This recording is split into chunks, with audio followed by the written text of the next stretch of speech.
Oi galera, eu sou a Paola do blog Livros e Fuxicos e hoje eu vou mostrar pra vocês quais foram as minhas leituras do mês de outubro.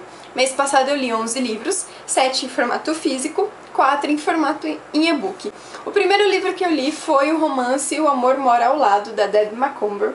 Foi lançado pela Novo Conceito, era um lançamento na época que eu li e eu estava ansiosa pra ler. Mas era uma ansiosidade negativa. Eu nunca tinha lido nada da autora e tinha visto alguns comentários negativos sobre um outro livro dela que havia sido publicado por aqui. Então eu não esperava muito. Na realidade eu estava com as expectativas lá na aba do menos 40 graus, digamos assim. E aí chegou um livro fininho, com uma capa legalzinha, uma diagramação grande. Eu imaginei, vou ler rapidinho. E realmente foi assim, eu li muito rápido, de uma forma que me surpreendeu positivamente. A história, realmente, ela tem um fluxo que não pode agradar todos os leitores, é um romance água com açúcar, é um pouco previsível, o tema abordado pela autora é clichê, mas quando você sabe que a história, que esse é o objetivo da narrativa, que a história é exatamente assim, leve, simples e direta, você acaba se surpreendendo. Não é o melhor livro que eu já li, mas ele é um tipo de romance para quem gosta de romances de banca, que geralmente são bem fininhos e a gente lê rápido, ou aqueles e-books que são muito comuns nos Estados Unidos, que tem 90, 100 páginas digitais, que a gente senta e rapidinho termina de ler. É mais ou menos nesse estilo. E eu passando pela livraria, eu vi o lançamento do mês. Eu sabia que eu ia receber da editora, mas eu não aguentei, tive que comprá-lo. Foi Desastre Iminente, que é a versão do Travis da história de Belo Desastre. Gente, se em Belo Desastre eu realmente senti um mundo de emoções, eu chorei, sorri, me diverti, me surpreendi com a história, aqui em Desastre Iminente foi tudo amplificado. O romance me pareceu muito mais real, as ações dos dois personagens principais muito mais justificadas, porque foi legal exatamente a proposta da autora de nos mostrar outra perspectiva. Então aqui em Desastre Iminente é uma forma dela se justificar. Pra quem ali não gostou muito do Travis em Belo Desastre, aqui é aquela oportunidade de a gente dar uma chance pro mocinho compreender mais das suas ações. Eu, como eu já havia gostado do mocinho e da mocinha em Belo Desastre, eu amei ainda mais, consegui gostar ainda mais da autora, do trabalho dela em Desastre Iminente. Esse livro me emocionou muito, logo nas primeiras páginas eu já estava em choro, porque aqui a gente tem várias cenas inéditas, tem um pouco do passado do Travis, um pouco da família dele, porque já dá um gancho para a próxima série que a autora vai fazer com todos os irmãos dessa família incrível e engraçada, e também um final que é de arrebatar o coração.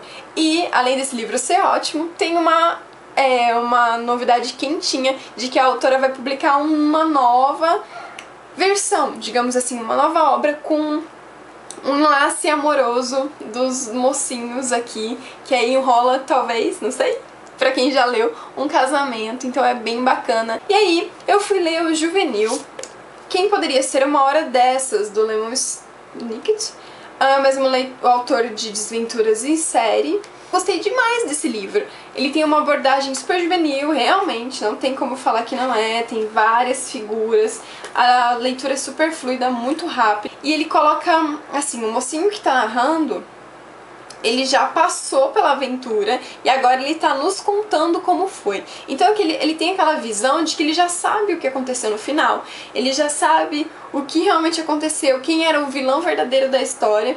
Então ele faz, quando a gente tá lendo, a gente tem certeza que é uma pessoa culpada, ele fala, pode parar, você tá fazendo a pergunta errada, não é essa pessoa. Então é muito legal, ele conversa com a gente, ele instiga a gente, deixa a gente muito curioso. Eu adorei o livro, estou super curiosa para ler a continuação, que é... acho que quando você a viu pela última vez, que foi lançado esse mês pela editora. Então tô bem ansiosa, sem contar que o livro é muito bacana.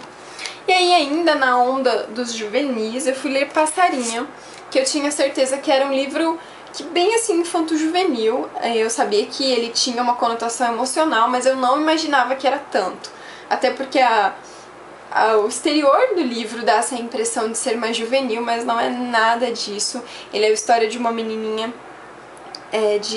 não lembro quantos anos ela tem, mas ela é bem pequenininha e ela tem síndrome de Asperger, não sei se é assim que se pronuncia, que é mais ou menos parecido com o autismo, mas ele tem características próprias, então eles determinam como se fosse um nível diferenciado de autismo.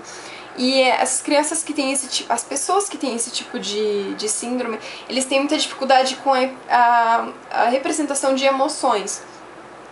De se sentir mal, de sentir dó, se sentir comovido pelo outro. Então é da perspectiva deles. E aí ela precisa aprender a lidar com isso na escola, a ser diferente. Ela acabou de perder o irmão, que era o porto seguro da família deles. Então é bem complicado, é uma história de superação muito linda, mas sem ser aquela coisa dramática, que deixa o leitor mal, que suga dele as energias. Muito pelo contrário, ele é um bom exemplo de uma menininha que teria tudo pra só aprender, né, com a vida, mas ela dá várias lições, então ela faz a gente que tem 20, ou que nem eu, tenho mais de 20 anos, aprender com uma garotinha a ter uma perspectiva diferente do mundo. E aí eu embarquei no juvenil e fui ler A Falsa Princesa, da Alice O'Neill, que foi lançado pela Farol.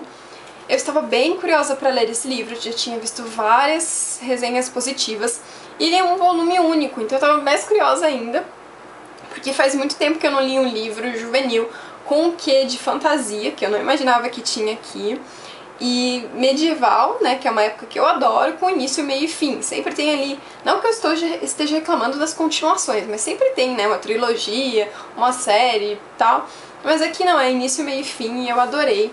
É uma menina que a vida inteira dela ela foi princesa, mas aí aos 16 anos ela descobre que ela não é uma princesa, que tinha uma maldição na verdadeira princesa, de que até os 16 anos ela poderia sofrer um atentado e ser morta. Então o rei e a rainha, preocupados com o bem-estar de sua filha, mandou ela para um convento e substituiu, pegou uma garotinha que tinha a mesma idade, que poderia fingir a princesa, e colocou no lugar. E essa falsa princesa é a nossa protagonista. Então a gente já começa lendo o livro descobrindo que ela não é uma princesa. E aí, tudo que parece ser que ela vai ficar naquele mimimi de que o que eu vou ser da minha vida agora? Eu perdi tudo. Não é exatamente esse o ponto. A protagonista, ela não é do tipo que confronta, ela aceita muito fácil o que as pessoas impõem pra ela. Então ela vai empurrando com a barriga o presente. Ela nunca fez nada de diferente, ela nunca foi criada para não ser princesa. E agora ela precisa aprender a viver numa outra sociedade. Tudo pra ela era perfeito dentro do castelo, e agora ela vê uma sociedade que não é tão perfeita assim. E aí a autora coloca temas como desigualdade, pobreza, coloca assim, faz pequenas insinuações que fazem o leitor refletir sobre a nossa sociedade, não só gostar da literatura por ser emocionante, surpreendente, ter um romance muito fofo. Gostei bastante desse livro. E aí eu recebi da editora Novo Conceito a cópia, antes do lançamento, do livro Presente, que é essa aqui a cópia, ela tá meio ruinzinha porque eu já li, né, gente? Que é da mesma autora de PS Eu Te Amo. A autora escreve muito bem. Ela realmente encanta, é um livro perfeito para essa época do final do ano. Ele tem o tema voltado para o Natal. Ele aborda aquela ideia de você precisar equilibrar o trabalho, família, os seus filhos, seu lazer. Tipo aquela bandeja que a gente tem que segurar na nossa vida e não deixar pender para nenhum lado. O tema em si é clichê, mas a forma que a autora aborda é muito bonita, porque ela fala de fé, fala dos valores verdadeiros da vida e um pouco daquela mágica que é o Natal, de você ouvir, você aprender, e o efeito dominó, você influenciar os outros que estão ao seu redor a modificar, melhorar, crescer, amadurecer. Então é muito gostoso, é um livro que me fez chorar, eu me emocionei demais, a autora me pegou de jeito porque eu não esperava aquilo, e é bacana também porque a perspectiva da narrativa dela é diferente. Ela está contando a história para um garoto e também para nós, então ela interage, tem ali algumas interrupções, alguns fatos que você fica... No presente você já sabe que aconteceu alguma coisa grave relacionado com essa história que ela tá contando. Então faz esse presente e passado, essa coisa, meu Deus, o que aconteceu, ser muito mais instigante, além de ser uma baita de uma lição de vida. Adorei. Pra quem vai dar de livros de presente de Natal, isso é uma ótima ideia. E aí, o último livro que eu li em formato físico foi um lançamento da Arqueiro, que eu adorei também, que foi Pela Luz dos Olhos Seus, da autora francesa Jenny Bossert, não sei se é assim que fala. A capa dele é bem simplesinha, eu vi várias pessoas falando, ah, mas essa capa é feia. A gente não julguem essa obra pela capa, definitivamente é uma escrita muito boa.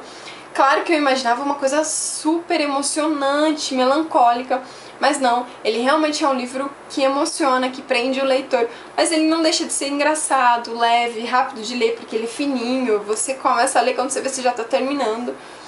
E a história é baseada a personagem principal, ela trabalha como... Ai, eu esqueci a palavra agora, mas ela representa músicos, ela ajuda eles, é relação pessoal, né? E aqui ela vai ter um novo trabalho, um desafio com um tenor muito famoso que depois de um acidente ele perdeu a visão. Então ele se fechou por um mundo, ele é grosso, ele é ríspido, ele não consegue mais enxergar, não só com os olhos, mas também com o coração. Ele tem medo desses sentimentos porque ele só consegue sentir dor e escuridão. Ele perdeu muito por causa da visão, não só emocionalmente, mas também profissionalmente. Muito bonito, eu gostei demais. A autora conseguiu me surpreender, conseguiu me emocionar, conseguiu me prender.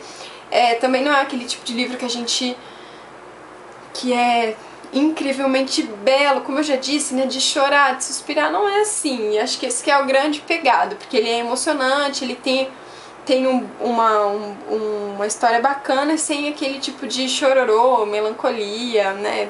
Bem bacana, eu gostei. E aí eu fui ler os e-books pra dar uma acelerada na minha meta de leitura. Eu deixei os e-books todos pro final do mês. E eu li 4 e-books, 4 e-books e todos eles nacionais. O primeiro dele foi Amor de Ninho, da Maribel Azevedo.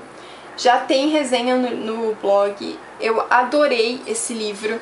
É de dois irmãos de criação que se apaixonam, emocionante, surpreendente, aquilo de deixar a gente angustiado e ao mesmo tempo é como o new adult. Ele é jovem, ele é irônico, é engraçado, tem perspectiva de outros personagens. Eu amei o livro, adorei. Outro livro nacional que eu li, que a gente já pode... Esse livro aqui, Amor de Ninho, tem na Amazon, é super baratinho. Outro livro nacional que eu li, que também tem na Amazon, é O Diário Secreto de Melissa.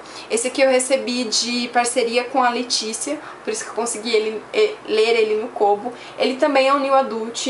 Aqui a nossa protagonista, ela tem um trauma do passado muito forte, precisa superar isso, para que ela possa viver realmente, realmente mergulhar nas suas amizades, num novo relacionamento. Então é muito bonito. O tema que a autora aborda é super forte, faz a gente realmente pensar muito, e não é um tema fácil. E é o primeiro livro da Letícia, ela mandou muito bem, tô super curiosa pra ver os próximos livros dela, ela tem tudo pra fazer muito sucesso. E os outros 2 livros que eu li, um deles também ainda não foi publicado como livro, ele é uma fanfic, então ele ainda tá online, disponível, corre, gente, lê. É Aluga-se um Noivo, que é muito divertido. Eu amei a história, eu estou super ansiosa para que a autora consiga uma editora e possa publicar o livro como livro, porque é muito, muito bom. A premissa é que a mocinha ela vai precisar alugar um noivo para que ela possa fazer ciúmes pro ex-namorado dela que traiu ela com a melhor amiga no casamento do irmão dela. Então ela quer chegar no casamento arrasando, ela não quer mostrar pra ela, ele quer mostrar pra ele, pro ex, que ela tá bem e tá com o cara, tá engajada num relacionamento. E aí ela, como ela não consegue nenhum pretendente assim entre os conhecidos, ela vai na internet, faz uma busca e acaba encontrando alguém pra fazer esse papel. E ali ele segue o tema do adulto contemporâneo. Então além de muita paixão, muita sedução, a gente tem uma história super engraçada. A personagem ela é muito desbocada, ela realmente fala o que pensa e faz a gente dar muita risada. E também ver suspirar com uma história de romance que é super improvável, mas que tem tudo pra dar certo. E aí outro livro que segue essa deixa aí de... É meio parecido com Aluga-se um Noivo até, é Despedida de Solteiro, que também é de uma autora nacional, que tem na Amazon, gente, é muito baratinho pra comprar. E Também a ideia é de que a mocinha ela tá pra casar, e aí ela é super controladora, ela gosta de dominar tudo, de fazer tudo do jeito dela. Mas aí a despedida de solteiro dela, as amigas dela imploram e uma amiga dela doidinha fica responsável. Realmente, é uma despedida de solteiro, elas vão pro final de semana pra aproveitar, pra ser mimadas. E lá ela conhece um rapaz que vai mudar totalmente a vida dela, que vai colocar tudo à prova, que vai fazer ela repensar no relacionamento dela de anos, no casamento, porque ela vai fazer ela sentir uma paixão que ela nunca teve, fazer ela se sentir mulher. Então é muito bacana, eu gostei muito também. Bom, gente, esses foram os meus livros. Qualquer dúvida vocês podem deixar um comentário. E quem gostou não deixa de dar um curtir aqui pra ajudar a compartilhar o vídeo. Beijo, galera, até mais. Tchau!